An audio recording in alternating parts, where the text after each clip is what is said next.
start our meeting for the committee meeting today, Education, Environment, Sustainability. It is November 1st at about 3:05. Roll call. Calling the roll. Oh, excuse me. And just as a reminder to all who are in attendance, this meeting is being recorded and live streamed on the county's YouTube page. Calling the roll, Ms. Simon. Here. Ms. Stevens. Stevens is absent. Mr. Jones. Mr. Jones is absent. Mr. Schrein. Here. Ms. Conwell. Present. There is a quorum. Thank you very much. And we have any public comment? No, Madam Chair, no one is signed in. And we do have minutes from October 18th. Can I have a motion to approve those minutes? So moved. Second. All in favor? Aye. Minutes approved. 3 matters referred. 2023-0300 is the first one. Can we have that read in? Resolution number 2023-0300, awarding a total sum not to exceed $10,000 to Music Through the Streets for the Battle of the Bands from the District 9 ARPA Community Grant Fund. Want to come on up?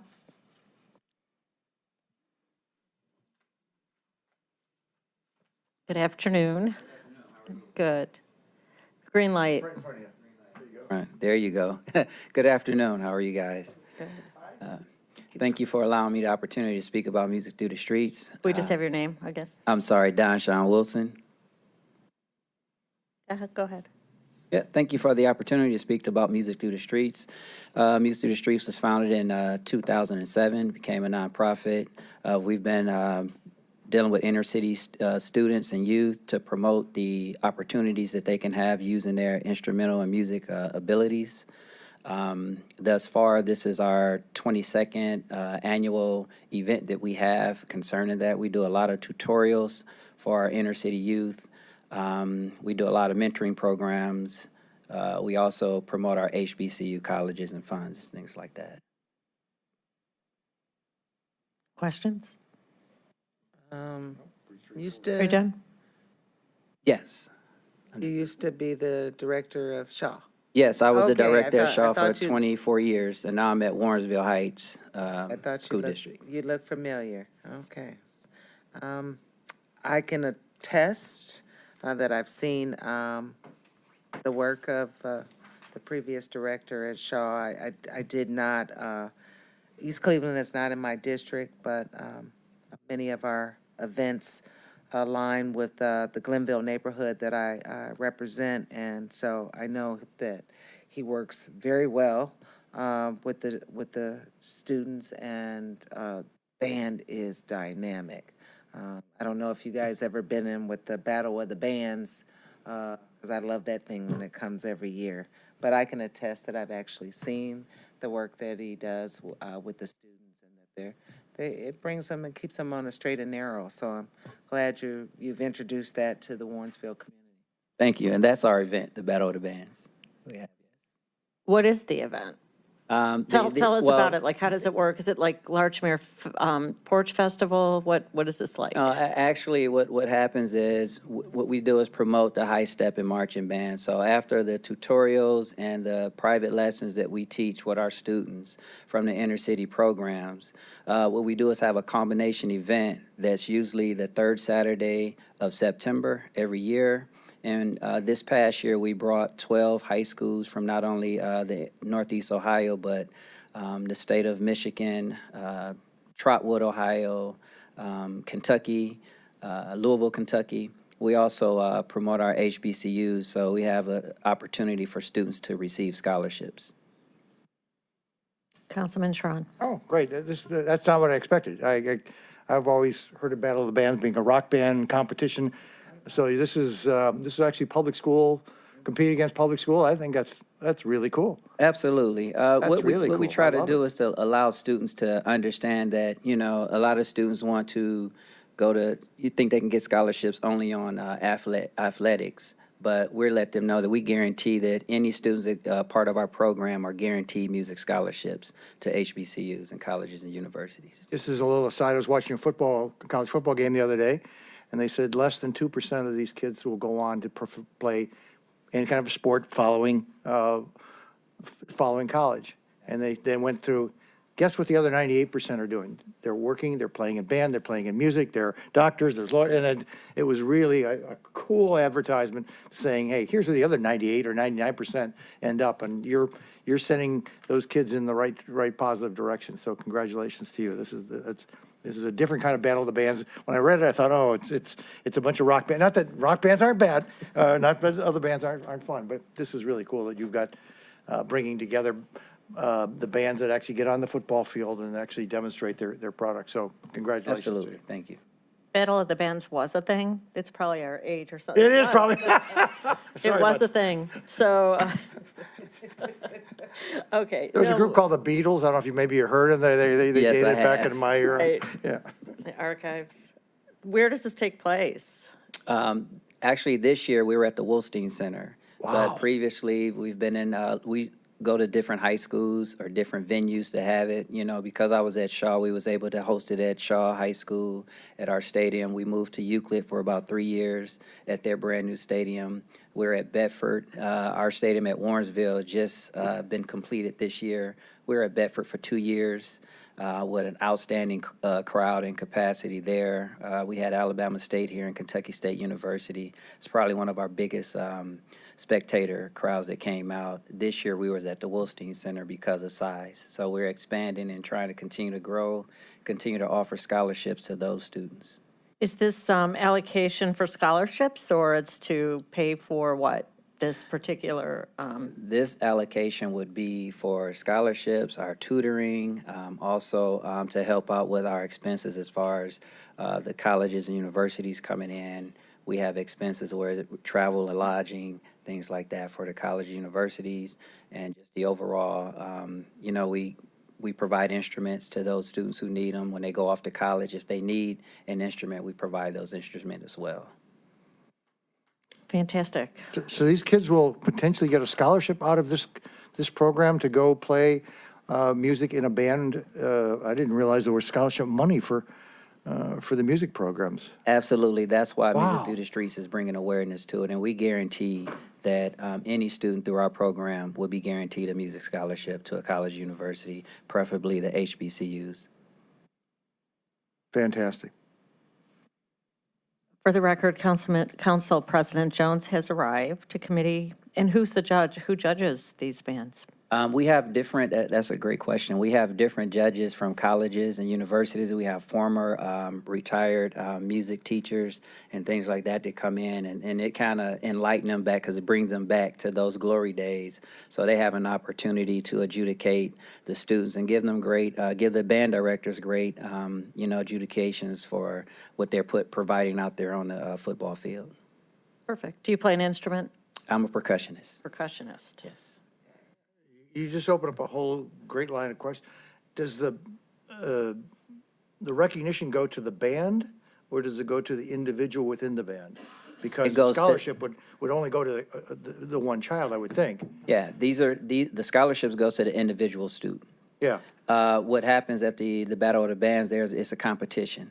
So they have first, second, and third place in each category, depending on the size of the band. And then ultimately, we have the grand prize trophy. That's the biggest trophy that we have. And whoever have the highest amount of scores at the end receive that trophy. So that goes to the band for the That highest goes for the trophy. band, But absolutely. the individual is being selected by these other schools saying, gee, I really think that trombone player is a phenomenal trombone. I'd love to have them on my band at my particular school. Absolutely. Is that how- Colleges and how do they universities, pick if they're up? not bringing their band here, they also bring representatives and people from their, you know, people personnel, human resources department as well that come in, you know, as ambassadors for the school and university. I had a son that played, actually, my wife was she was her son also. So that he played trombone, or I mean trumpet in his band. But other than the fact I could see him, I could not pick his instrument out of the other bands. How do they pick an instrument out of this one has the expertise and this one is just not quite up to the same caliber? How do they do that to give a Well, scholarship? actually, it's a relationship with the band directors. For instance, in Michigan or here in Northeast Ohio, I talk with those band directors, and we send out a form, and they select those students who they feel that needs to have that scholarship. And then also the students that we mentor and tutor, we select those students because we build a relationship with them, so we understand their plight or, things they want to do, whether it's they need certain type of finances to help. I just hope the media is listening to this right now, because this is the kind of story that we should get. I mean, we get enough yucky stories from the media sometimes. This is a story that is well worthy of them publishing and telling this story in the Sunday paper and places like that, so they could actually put out a really exciting, positive message. So Thank you. I agree too. Thank you. Okay, any questions? Okay, Council President? I'm sure it was stated, but what schools are the children being selected from? Are these high schools, from college? High school students. High school students are being selected. Once the student gets selected, we continue their overall mentoring and tutoring, but the scholarships are awarded to that student has to complete a first of 1 year of college. So we want to make sure that we are tutoring and mentoring programs that we also have with those students. We follow them, we track them, we make sure that a lot of times students go into college, but they don't stay because of different needs. So we make sure that we supply all those other needs that they would need, whether it's Walmart, whether it's toiletries and things like that, to make sure that it can be transportation, just to make sure that we're not going to allow situations other than from themselves to make them come back home and not be able to attain a degree. Right. Sounds great. I'll share with you, I just met earlier today with the superintendent of Warrensville, and it was very enlightening. He was just describing how they had, from back in 2013 to today, they've gone from a 67% graduation rate to a 96% graduation rate. And they attributed some of the things to, again, the programming that was going on within the school, and he was really emphasizing the importance of these opportunities. He was talking about music opportunities that they were having in their school, amongst a whole variety of things that he just said, we have to engage our students, see what they need, pour into them, and as we do that, then we'll see they can avoid a lot of negative activity, destructive activity as well, when you give them constructive opportunities. Absolutely. And so this touches in so many ways when you're pouring into the children in this way. So I look forward to being able to support this as well. Thank you. I will say our superintendent, Jolly, is a visionary, exceptional leader. And I'm not just saying that because I work there, but I'm also director of student wellness there. So I help track and maintain and to make sure that we close those gaps, bridge those gaps together so that we make sure that, actually I'm running an attendance campaign. We're with the SIG program, the Stay in the Game program with the Cleveland Browns. Right. So we're running that program as well to make sure our students and our scholars know the importance of staying in school. A lot of people think missing 1 day, but we calculate missing seconds and hours of that class and that instruction. Wow. Okay. So you're actually this actually is going to happen in Warrensville Heights High School. Well, I'm the band director at Warrensville, but Music Through the Streets is a separate entity from Warrensville. I just happen to work there. Yeah, but I also utilize the students there. I'm also the marching band director. Got you. When the children are selected, will they potentially come from Warrensville Heights High School? No, they come from all around. But yeah, Gotcha. we make sure that we grab any and every student. We're just not Okay. singular at Warrensville. I was at Shaw for 24 years, and we made sure I've sent students from Glenville to Bedford to Maple Heights to Euclid, all over on scholarships, participating with Music Through the Streets. Okay. Well, that's great. It's nice to connect the dots there. You're doing great work. I learned a lot today about the work that you are doing out there Thank you. in Warrensville Heights. So congratulations, and it's a benefit to the children. Absolutely. All that you're doing out We there. have to continue to give back and show and lead the way. Most definitely. I was there discussing their CTAG initiative. Doing great work out there. All right. Okay. Okay, thank you. So I'm going to make a motion that this resolution be moved to the next full council meeting with a recommendation of passage on the regular 3 readings. second? All in favor? Aye. Aye. So what that means, and for Madam Chair, I'd other, like to add my name. okay. What this means is that this will go to our next, it's going to be read 3 times. So this will come to the full council next week on Tuesday, and then it will be voted on the 28th. the 28th of November. And you can come if you want. There's probably not going to be questions. You've answered our questions, but you're welcome to come and observe. be here. Okay, well, okay, great, thank you. Thank you. Thank you for your time. Okay, next matter, 2023-0301. Resolution number 2023-0301, awarding a total sum not to exceed $10,000 to the Joseph Legacy, doing business as Momentive Mentoring, for the Momentous Mentoring Museum and HBCU College Tour from the District 9 ARPA Community Grant Fund.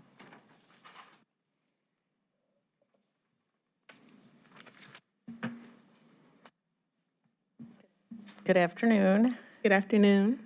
My name is Cynthia Wilson, and I am the founder of Momentous Mentoring. We were founded as a Joseph Legacy in 2015, and in 2019, we added the college readiness as a component of our mentoring program, and with the HBCU focus. So we take approximately 40 to 45 students to 8 to 9 schools in a week. We have gone on 6 HBCU tours over the past few years, with the exception of the COVID years. And last year, some of our students had access to the Ohio ACE dollars to help subsidize their costs for the tour, but they no longer cover college tours as a part of that.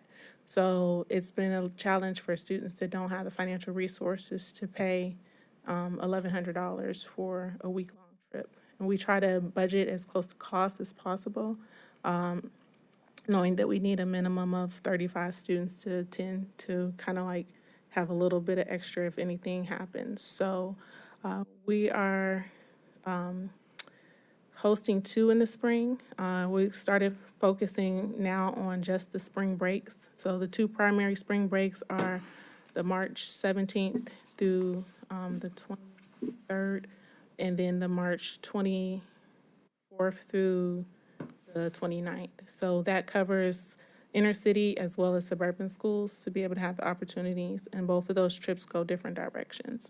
So we provide, I feel, an experience. A lot of students don't have the opportunity to have the exposure to that many schools in one trip, but then also we have had students that attended previous come back and be mentors to the students, so that they kind of can see, why they chose certain schools. So when we go to the different campuses, our students that are there come speak to our students and just explain why they chose that campus. And they get to see, like I said, students from all different socioeconomic backgrounds. And it's a great experience for some students didn't even think college was an option for them, to whether they go away to any of the schools we go to or attend locally. It opens up their eyes that it's possible for them. Thank you. Questions? Good idea. Council President Jones? Now, the name of the company is Joseph Legacy, and It's a nonprofit. It's a 501c3. So yes, the name is the Joseph Legacy. But when we first started it, that's what the founding name was, and then the mentoring program we did under Momentous Mentoring. gotcha. How long have you been doing this through your nonprofit? The tours since 2019. We have a character development and leadership program that is ongoing. We do the Men's 6-week sessions, and that's held out at the Euclid Library. But outside of the character development classes, we provide a big summer financial literacy workshop where we bring in financial advisors to speak to the students on everything from budgeting to investing, to helping them go through a budget themselves, from picking their housing, transportation, things like that. So we follow the students after the tour. They have opportunities all throughout the year to continue on with us, from internships, partnering them with people that are in the industry that they want to be in, things like that. So that goes on throughout the year. Okay. Give me an example of a previous trip. How many kids would you take to a HBCU? Like I said, on average, it ranges, depending on the time, from 40 to 45. Smallest group we ever took was 35. And that was fall, because fall is a little bit more challenging with having to take a week off of school versus already being on spring break. But most of those were seniors, so they get to go see the schools before they have to make their decision early application deadlines. And we work with Barron's Bus Lines for our transportation. And we try to, I always tell the parents and the students, I don't put them anywhere I wouldn't stay myself. So we try to stay in decent accommodations. And the cost of the hospitality industry has just increased so much that it's hard to keep, reducing the cost of the trip without it, having some subsidy. So with this 10,000, will that be one trip or? Well, that will allow us to give 20 students $500 credit toward their trip. So it will help cut their costs down. So in addition to their fundraising, it will reduce the cost from $1,100 to $7 for them. Last, what schools have you partnered with? High schools? High schools, we have partnerships with Glenville and Garrett Morgan right now. But we have taken students from John Hay, John Marshall, as well as Euclid, Warrensville, Maple, Garfield, Bedford, several other ones. Okay. And Brush. Thank you. Okay, Quick Councilman Sharp. question, yep, Madam Chairman. You said you're taking the kids in their senior year? So the spring tour is open to sophomores through seniors. Okay. The fall tour is normally focused on juniors and seniors, but mostly seniors attend that one just because they are up on a decision. Yeah, the fall tour, you said spring break, and it's pretty late for for a kid. Yeah. To be like, I assume that those are gotta be juniors or something like that in this. A lot of times the spring are filled up with mostly juniors. Yeah, okay, thank you. So that I- they can kind of get their exposure before they have to make their decision. Right, it was just a little confusing if you're taking a senior, and by that point, they're running late. So, okay, great, that makes sense to me. Thank you. Absolutely. Do the schools provide any resources for you? How do you come into contact with the students? So we have a database of almost all of the guidance counselors, and we send out the information to the guidance departments when we get our plans together for the upcoming tours. So then that way they have them in advance. But we also have a table that we host at the HBCU College Fair in Warrensville. It was November 18th this month. And we provide information about all our programming at that table, but mostly emphasis on the upcoming tours. So. Have you considered going to other schools, or right now your capacity and there's enough to keep you busy with the schools you mentioned? With the campuses that we go to? No, the students from which. Oh, no, it's like our database is open, like we send it out all over. So public, private, Through the whole suburban. county? Mm-hmm. And so, but it sounded like when you answered the question from what schools these students come, you mentioned Brush, Euclid, which one, Glenville? Yeah, those are just the ones, like the partnerships that we have. Partnerships. Partnerships we have one with Glenville and we have one with Garrett Morgan. But our students have come from all over. What's the partnership consist of? They sign up several students to attend. So I think the spring of this year, Garrett Morgan had 8 students, and Glenville had 5. And Glenville has 10 coming in the spring between the 2 different tours. So, and Garrett Morgan is still working out their numbers for which students can attend. So they select for you? Yes. I see. Okay. All right, any other questions? Just the bus capacity through the Yep. chair. The bus capacity, we can take up to 50. And you lease a bus? Yes. Is that what I heard? Barron's. Mhm. Okay, good.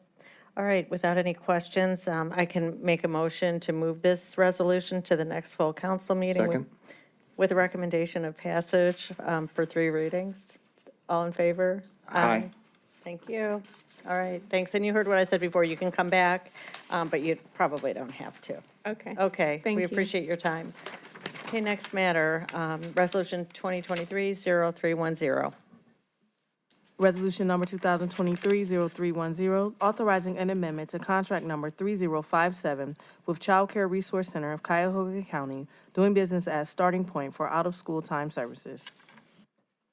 Good afternoon. I'm Kathleen Stewart from Family and Children First Council, the Deputy Director there. I'm here to present our out-of-school time contract amendment with Starting Point. This program provides various different programs throughout Cuyahoga County for after-school programs and summer programs.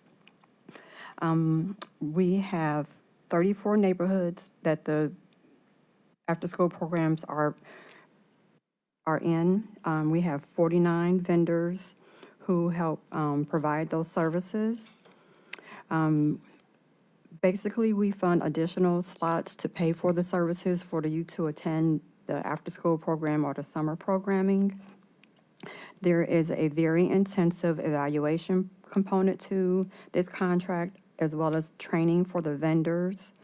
The evaluations are called YPQA and the DAP program.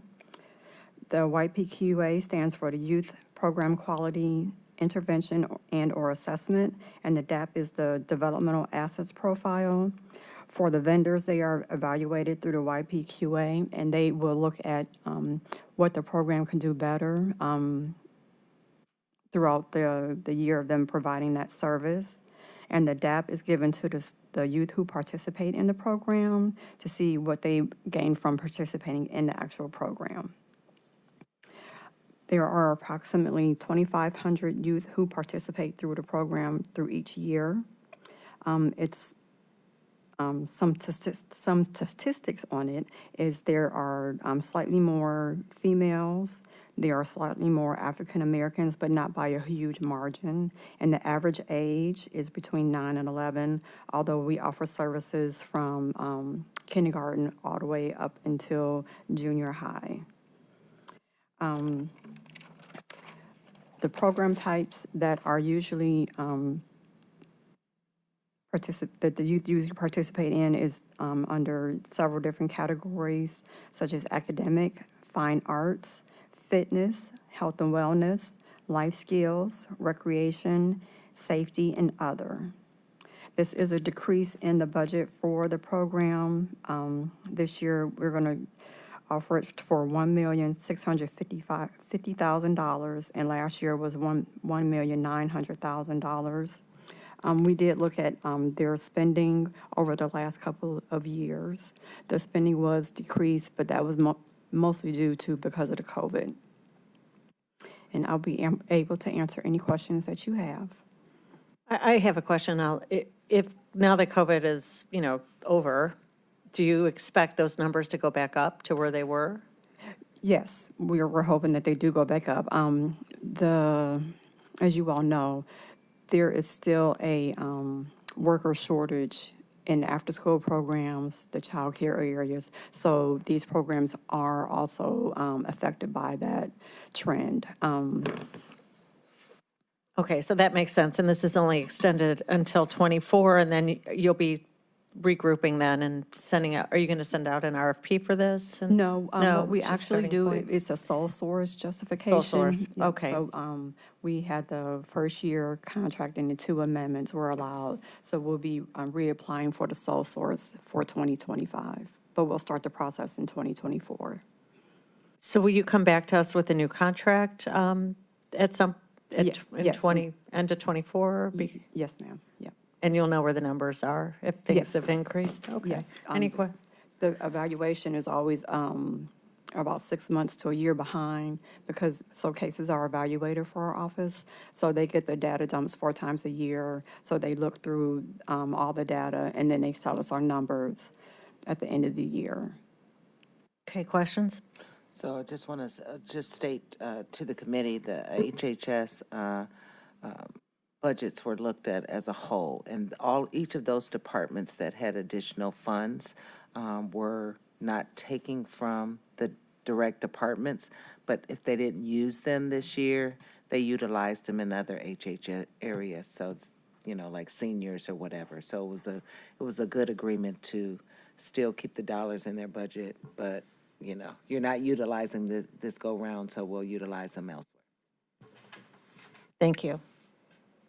Councilman Schron. Just the only comment is that the more we look at what's took place during the pandemic, the more we realize it ripples through so many places, some of which were ups, some which were downs, but most of which involved the inability to get workforce, whether it be your area, manufacturing, service, it rippled through our entire society. So I appreciate that you're answering the chair's questions very directly, saying, hey, this is why our numbers are down, and we're going to come back and revisit it. Thank you. Yeah, Councilman Trent, it's a great reset, and somebody will write the book why. I know. I know, we don't know yet. Okay.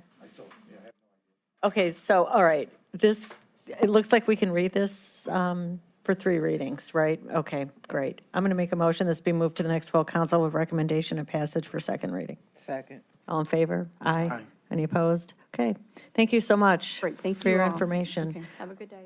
I have no miscellaneous business, and we'll adjourn. I do.